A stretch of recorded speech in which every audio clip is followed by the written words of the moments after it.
Arjia Rinpoche was born into a nomadic family in eastern Tibet.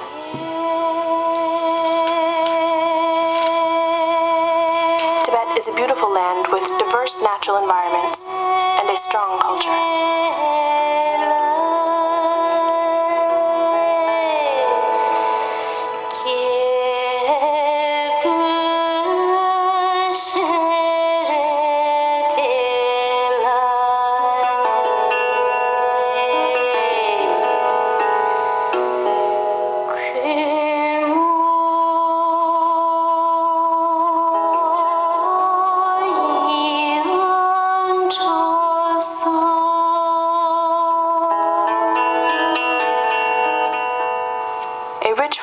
Buddhism lies at the foundation of this culture and is by far the most dominant religion in Tibet. It was into this tradition that Arjia Rinpoche was born. At the age of 2, he was formally recognized by the 10th Panchen Lama himself as the reincarnation of Lumbum Gai, father of Lama Tsongkhapa, the founder of the Gelugpa sect of Tibetan Buddhism, therefore inheriting the high position of the overall abbot of Khumbu Monastery. Monastery, located in Amdo, Tibet, was one of the largest Buddhist monasteries, home to over 3,000 Buddhist monks, and one of the 6 greatest centers of Tibetan Buddhism. At only 2 years old, Arjia Rinpoche left his family and began his training at Kumbum in his lineage.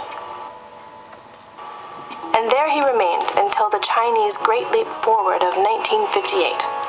At this time, the Chinese closed Kumbum and forced Rinpoche to disrobe and attend Chinese school, where he was taught communist doctrine. This marked the beginning of 20 years of humiliation and oppression forced upon him by the Chinese. In 1962, the Chinese government relaxed, and Rinpoche was allowed to formally resume his Buddhist studies at Tashil Umpo Monastery in Shigatse, under the tutelage of the 10th Panchen Lama himself. This freedom was short-lived, however, and Arjia Rinpoche was again forced to interrupt his training 4 years later in 1966, having to leave Tashil Umpo and return to Kumbum as the Chinese Revolution started. At this time, he was made to work with other monks and lamas in Chinese forced labor camps. The work was grueling. However, despite the danger, Arjia Rinpoche continued to secretly meet with his Buddhist tutors at night, using Buddhist teachings hidden by day, as this one is hidden behind a painting. He was able to continue with his Buddhist training. In 1979, he was released from the labor camp and positioned in the Chinese government's Department of Religion. Though this may seem like a positive turn, it was really another form of oppression. In order to have control over religion in Tibet, and in an attempt to win the future allegiance of Tibetans, China made high Tibetan leaders, such as Arjia Rinpoche, employees of the state, requiring full loyalty, even demanding that they denounce the Panchen Lama.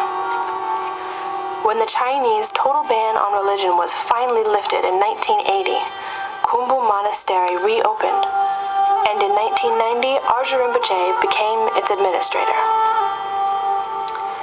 Rinpoche began the work of restoring Kumbum to its former glory. He raised over $3.2 million from Chinese government and from Hong Kong benefactors for extensive renovations, which Rinpoche directed, given his expertise in Tibetan Buddhist art and architecture. Tens of thousands of visitors came to admire the elaborate new gates, the walls around the ground, 8 stupas, temples, shrines, and living quarters.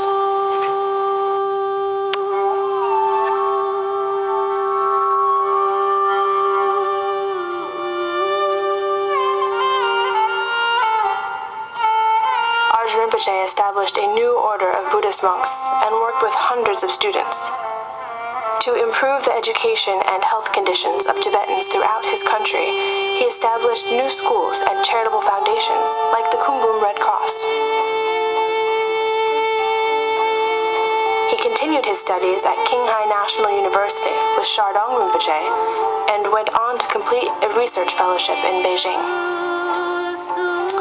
As the vice president of the Chinese Buddhist Association, by 1998, Arjia Rinpoche was in line to be named the president of the Chinese Buddhist Association, a very distinguished title. this was not to be.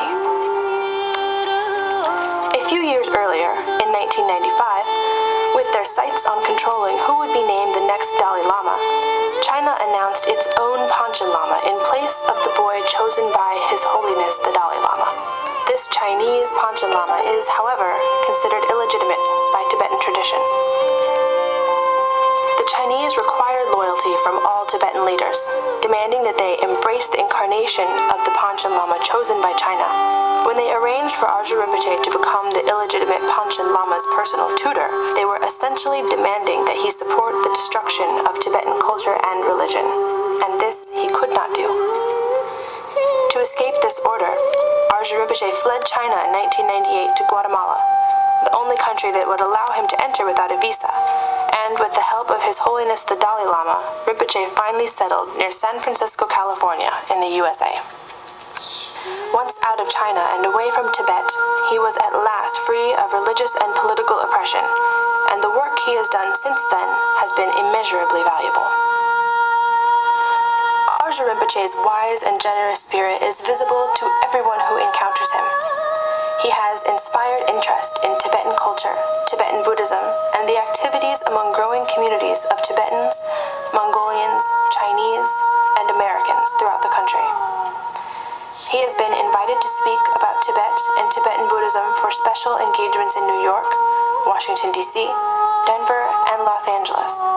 And in 2001, he spoke on behalf of the Tibetan people for the U.S. Commission on Religious Freedom. In November of 2001, he was invited to serve as a member of the Board of Directors of the International Campaign for Tibet in Washington, D.C.